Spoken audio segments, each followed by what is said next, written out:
Hello, I'm Laura Painter. Here at ABC10, we stand for you. That means giving you context, depth, and advice to help you and your loved ones navigate this changing world.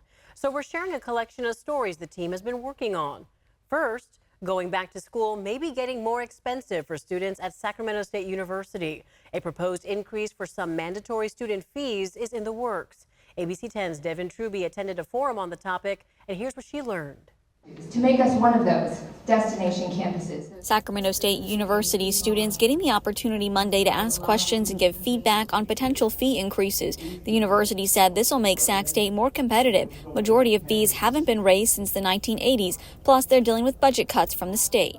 It is kind of laughable, in my opinion. Right now, students pay $967 per semester in mandatory campus fees. This proposal would increase fees for student health, to improve counseling, to reduce wait times, and adding 3 to 5 counselors, adding hours on weekends and holidays, and instructional-related activities like cultural academic resource centers for more staffing and expanded hours. Also recreational sports, adding more staff, new facilities, and reduce student-athletes' out-of-pocket expenses. Many students taking issue paying for sports they don't participate in. You do pay for services that you don't necessarily always receive or want to be part of. I think if we're looking at what we're trying to do here on this campus is to increase the culture, increase the support across campus, increase the spirit. In comparison, amongst 23 other CSU campuses, Sac State's fees fall square in the middle. 11 campuses pay more, 11 pay less. Necessarily having more money doesn't create better education at all times. I feel like it's the educators. These proposed fee increases are coming as the California State University system is increasing tuition this year by 6% and for the collective 5 years. Students are paying $342 more this semester. In the 5 years, tuition will go from $6,000 to $7,600. The chancellor getting like over $1 million every year with their salaries. So I think there are other places to get these fees. After all the forums, the Student Fee Advisory Committee will give their recommendations to the president. Any fee changes would take effect in fall of 2025. The university says this will make Sac State more competitive since a majority of fees haven't been raised since the 1980s. This all comes as students are getting ready for the first day of school, August 26th. California has a goal to become carbon neutral by 2045. Putting wind turbines off the coast are part of the plan to get us there. But are we ready? Meteorologist Carly Gomez traveled to Humboldt Bay and has been speaking with lawmakers, marine experts, fishermen, and residents about how wind turbines may or may not be a solution for California. Eureka, California. Founded in 1856, it still gives us a glimpse into the Victorian era, a bustling city full of resources. But as the city of Eureka knows, boom can turn to bust quickly. I'm 5th generation. My family's been here since 1872. Eureka was founded as a supply post to starry-eyed gold miners looking to strike it rich. But as gold became harder to find, people turned to a new type of gold, in redwood trees. After overlogging, mills shut down. The fishing industry came to the forefront, and now some have their eyes set on Eureka again, this time for its wind. The strength of those winds, frankly, can be tapped into in a way that I think will be really beneficial. Elizabeth Klein, the director of the Federal Bureau of Ocean Energy Management, says this area is prime for wind turbines and creating energy offshore. Right now, 5 lease sites have been sold off California's coast, with the project in Humboldt expected to be the first. This is 20 miles from the shore to here. It's about 10 miles across and about 20 miles from top to bottom. And there's also the Port of Humboldt Bay, which has all of the right parameters to construct wind turbines. Rob Homeland with the Humboldt Bay Harbor District says this new industry, being headed in Eureka, would take manufactured wind turbine parts from San Diego, Long Beach, and Morro Bay to be assembled in Humboldt Bay at the old timber sites. That's the floating foundation that the turbine sits on top of. Assembling those, launching them into the water. As the wind economy enters the area, Leroy Zerlang, the owner of Z&Z Marine Services and the chairman of the Humboldt Harbor Safety Committee, says the fishing community will be contending for valuable land and port space. We're on a rapid decline in the fishing industry that I didn't think I would ever see. Now, that fishing land will be used to build wind farms off Humboldt's coast. You've got a turbine out in the ocean that is generating power. It is connected to what is called an array cable that will generally link a string of turbines. They go to an offshore substation where the power is processed, sent through 2 export cables to the shore where it's connected to the grid, and then you plug it in your toaster and you're good to go. Andrew Doba, communications director with Vineyard Offshore, adds that these aren't your typical wind turbines. The blades are roughly as long as a football field, so I mean they're sizable. Here at Humboldt Bay, the U.S.'s first floating offshore wind turbines are expected to bring more energy to the grid. But before that can happen, a massive renovation and expansion project must be completed first. An offshore wind strategy report estimates port improvements across the state will cost $12 billion. Commercial fisherman Tom Fulkerson has concerns. There could be some problems getting in and out of the harbor. From what we understand, these things are huge, and they need slack water and they need flat water, and that's all the kind of weather we try to get out on it. Fulkerson says the amount of time they could take tugging these turbines could mean loss of work. And it's more than that. Promises of new jobs doesn't necessarily mean fishermen meet qualifications. Licensing takes time and takes skills. And in order to get a towboat license to actually tow with a tugboat, I mean, you're looking at 7 years of experience to get it today. Offshore wind projects are already underway along the East Coast and other parts of the world. What makes California's projects different? They will be floating. In Europe, there are a few underway. Our parent company is involved in the construction of one off the coast of Scotland. Right now, there are only 4 other floating wind farms around the globe. 62 turbines have already been planned by Vineyard Offshore on the East Coast.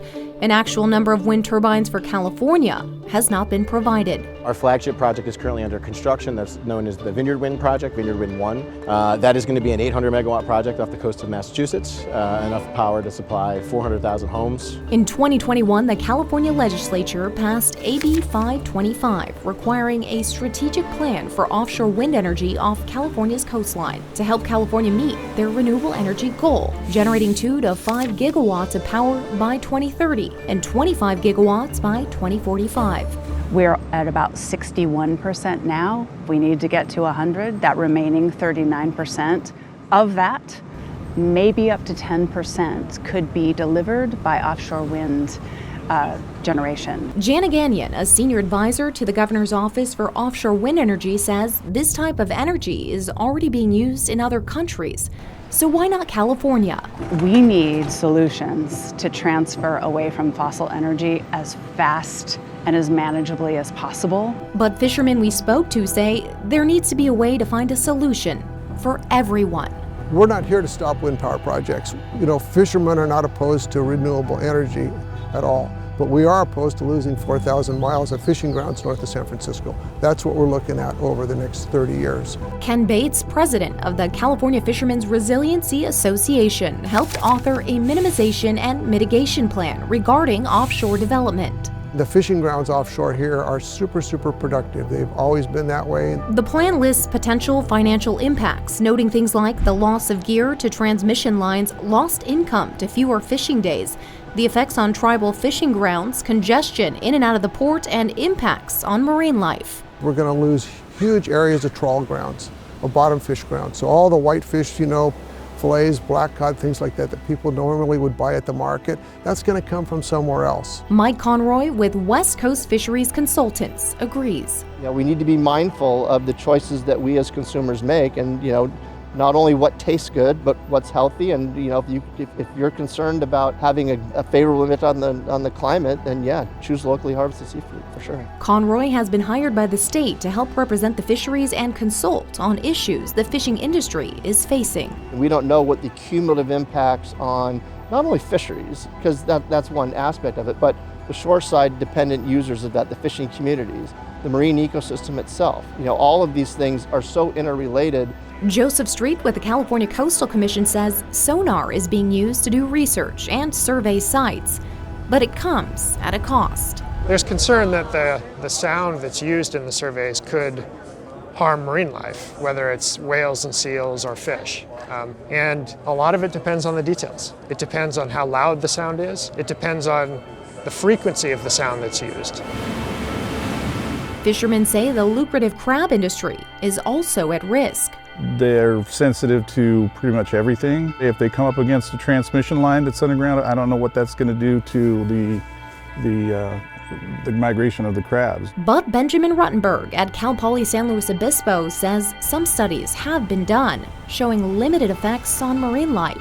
I do not know of any studies that have found major impacts on marine mammals like whales. There's been some studies done on birds that generally seem like the birds will avoid a lot of these areas. Although there's very little information on floating wind turbines. It could be devastating to their lives, their boats, and their gear, and their livelihood. That's an issue. That's an issue that I have with it. Proponents for offshore wind say they want both sides to work together.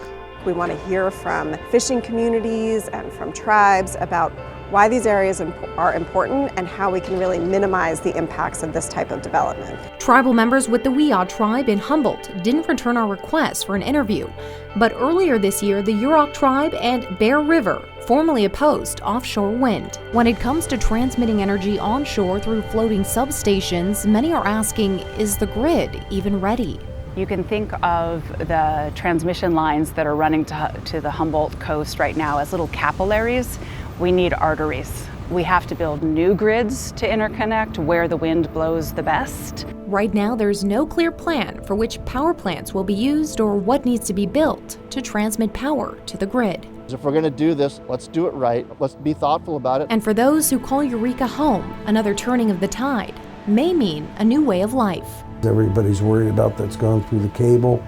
What's it going to do to the whales? What's it going to do to the birds? But again, on the other side, us as people, humans, have made a mess out of this earth, and we got to do something to save it. And for more on this story, head over to our website, ABC10.com. Time now for Dollars and Cents, where I answer your money questions and help you navigate a changing economy. More than 2 million high school grads are starting college this fall, and with that comes some jaw-dropping costs. From tuition increases at state schools to $90 grand at some elite private schools, students across California are faced with tough decisions on how to pay for college. A local financial planner I talked with says there are ways to plan for the increasing costs of higher education. The cost of attending college has gone up more than 150% during the past 4 decades. This as the California State University Board of Trustees approved a multi-year tuition increase starting this year, following a similar announcement from the University of California in 2021. And Joe, we talk a lot about investments and making investments for yourself. Is college still a good investment? I couldn't agree more. I do think every rule has its exceptions, but the statistics don't lie. It still makes a ton of sense. So, how can you help make the cost of college still make sense for your family? Joseph Eshelman, the president of Tower Point Wealth in Sacramento, says there are huge economic and tax benefits to setting up what's called a 529 plan. And not only does it grow tax-free, Laura, but then when you're actually making a withdrawal, which has to be used for educational expenses, the money also comes out tax-free as well. Each plan is somewhat unique, and a student can be the beneficiary of more than one 529 plan. More recently, they've liberalized that a little bit more to secondary school, primarily private school, but also educational expenses. There are other ways to save for college. You might consider custodial accounts and UTMAs, which stands for Uniform Transfer to Minors Act. Eshelman says these kind of accounts don't necessarily have to be used for education, but have some tax benefits and are easy to shift assets to a child. But one drawback is when the child turns 18 or 21, that money is legally theirs and does not have to be used for education. Starting with a newborn, that'd be great. If folks don't have as much time, what do you recommend if time is not on their side? At Tower Point, we'll oftentimes recommend that a client not establish or fund a 529 for a student or for a child who's 14, 15, 16 years old, because A, that money is earmarked and pigeonholed specifically for educational expenses, and B, there's not as much of a benefit of that tax-free growth if the money is going to be needed or used just in the next couple of years. So you might consider splitting the difference. Try putting half in a 529 and the other half in a regular account that you as a parent or custodian of the account can control. We have more advice for savings accounts and making a budget. Just scan the QR code on your screen, and you can also see my other dollars and cents stories on our website, ABC10.com. We're hearing from the man who saved a jogger from a bear attack in Tuolumne County. It's a harrowing story. Fortunately, the jogger is recovering. ABC 10's Gabriel Porras talked with the hero who jumped right into action to save a life. My wife had just come home and opened the door, and all of a sudden we heard somebody yelling and screaming. A rare cry for help. He said bear. And an instinctive response. Oh, I'm not going to let somebody get eaten by a bear. Saving a 24-year-old man's life right across from Philip Thomas's house in Long Barn Monday evening. And then my wife said, babe, there's a bear. And she slammed the door shut, like trying to lock it out. And I could hear somebody in stress, so I passed her up and like, no, let me out. According to the Department of Fish and Wildlife, the 24-year-old was jogging along North Fork Road. A female bear and a cub were also using the street and didn't want to share. Now, I'm sure the runner just spooked the bear somehow and she felt threatened. The bear charging at the jogger, chasing him up an embankment and onto the roof of a car.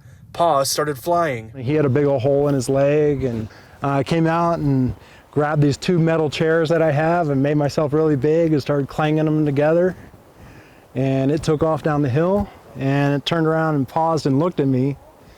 And so I grabbed a log and I threw it right next to it. Just because there are only a few houses in this neighborhood doesn't mean that nobody lives here. In fact, in just the past year and a half, Philip says he's had 4 bear sightings. They don't usually mess with you, so that was peculiar. Sometimes you'll walk by and you'll see a tree with, 6 feet up, you'll see a swipe of, I'm like, well, no pickup did that. Each of those cases and now this close call. Put the tourniquet on, and then the first responders showed up. A reminder that while Philip and his neighbors live here, this forest belongs to a different species. It's a little working ecosystem up here. I respect the bear, but I'm not afraid of the bear. In Tuolumne County, Gabriel Porras, ABC 10. The Department of Fish and Wildlife says if you see a bear, keep a distance, avoid running or making eye contact, and make yourself look and sound bigger. The department's forensic laboratory is testing samples to try to get more information about the bear. You know what that music means. It's time for another trip on the back roads. This time, John Bartel takes us apple picking in the historic orchards at Yosemite. Have a look. No matter what time of year you visit Yosemite National Park, tourists are pretty much guaranteed to experience the grandeur of the stark mountains and stunning waterfalls. But there is one day a year, just one day, when visitors are invited to experience all that grandeur and do a little manual labor. Did you know that you were going to get put to work when you came on vacation? No. No? Just before the apples fully ripen at the historic orchard in Curry Village, park rangers enlist the help of campers to remove them from the trees. You guys making apple pie or what? No, we're doing this this is a non-native food source for bears. This is planted here by settlers. When Yosemite became a national park in 1890, food for the tourists was a little difficult to bring in. So one solution was to plant apple trees. And so at that time it made sense, right? Because you're not near a city, and so you've got fresh fruit here. Park ranger Scott Gittiman says over time the apples fed a lot of tourists, but those apples also attracted and fed bears. Yosemite National Park is home to about 400 to 500 bears. They're all American black bears. And here in Yosemite, with so many visitors, over 3 million visitors a year, bears are going to encounter people. From 1890 through the 1990s, bear encounters were very common in the park. Tourists often fed bears, and sometimes those encounters were not friendly. Here in Curry Village in particular, we would have 3, 4, 5 cars broken into every night. We were having a lot of problems. We had hundreds of thousands of dollars in property damage. Bears are so strong they can rip off car doors. So in the 1990s, the park started the Keep Yosemite Bears Wild program. The goal was to prevent bears from eating human food. Bear-proof food storage boxes were installed at campgrounds, visitors were fined for feeding wildlife, and of course the orchards were picked before the bears could eat the apples. So the whole idea is that people and bears can coexist here in Yosemite Valley, and we've been tremendously successful. In fact, the bear incidence rate has dropped over 90%. Today, many of the apple trees are over 100 years old, and they don't taste very good. Have you tried the apples yet? No. They're really sour. I don't know. I don't even know if the bears would like these. An easy solution to the bear-apple dilemma might be to cut down the orchards, but here at the national park, these trees are considered part of the cultural landscape. Because they are historic though, we can't remove them, and so the only thing that we can do is just manage them and manage the bears from getting them as much as possible. Go over there, show them. Show them to the camera. The good news is, the apples really don't go to waste. The campers are welcome to take home as many as they want. When they warn you about not parking under the tree, you should probably listen. As for the bruised and bitter apples, they're donated to a local pig farm. Of all the places to pick apples, this is a pretty darn good place, I'd say. The view is not bad. Apple picking happens just once a year in Yosemite, and the date is generally announced mid-summer, so keep an eye on the park's website. From the Curry Village Apple Orchard at Yosemite, I'm John Bartell. Hope to see you on the back roads.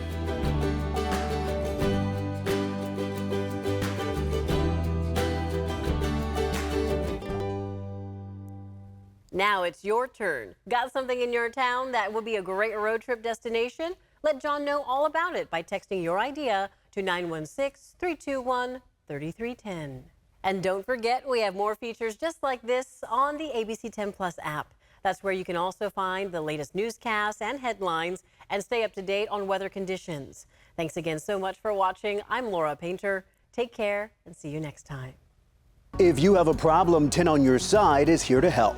You're the first person that ever called me back.